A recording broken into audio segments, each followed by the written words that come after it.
It's pretty incredible to be here. My first film that I ever made, I shot in Mexico, and I spent about 2 years making that movie. And so I have it's a very special place in my heart. And the idea of coming back here, if you told me 8 years ago when we were filming that I'd be back here and with Star Wars as a film that I got to make, I would never have believed you. And we were blessed on the film to have Diego Luna, and he promised us a big party night today. And this is the first time we've ever launched Rogue One anywhere in the world. And so I think there's a lot of tequilas to come this evening. There was a lot of different challenges.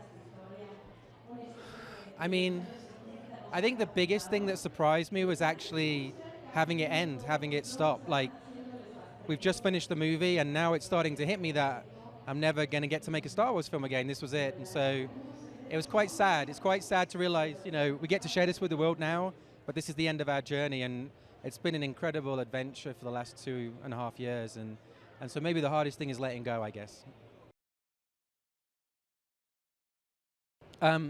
I'd be lying if I said I hadn't looked online.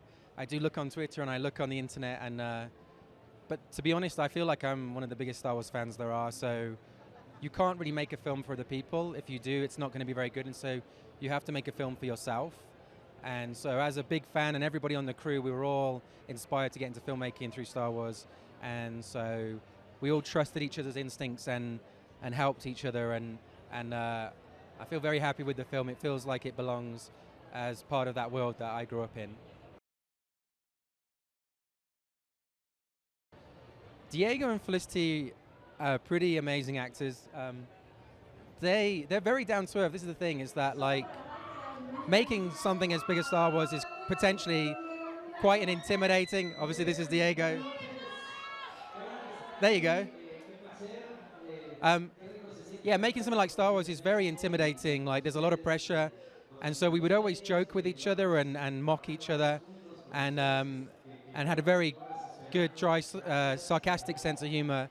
And so we were sort of in a battle together. It felt like the characters in the film, we had a camera and we had the actors, and we were fighting this war, trying to achieve this impossible task of making a good Star Wars movie. And so we kind of gave it our all, and I feel like a real bond to them now. Like, it's weird seeing them. I've seen them every day for the last like year or so in the edit suite, but they obviously haven't seen me.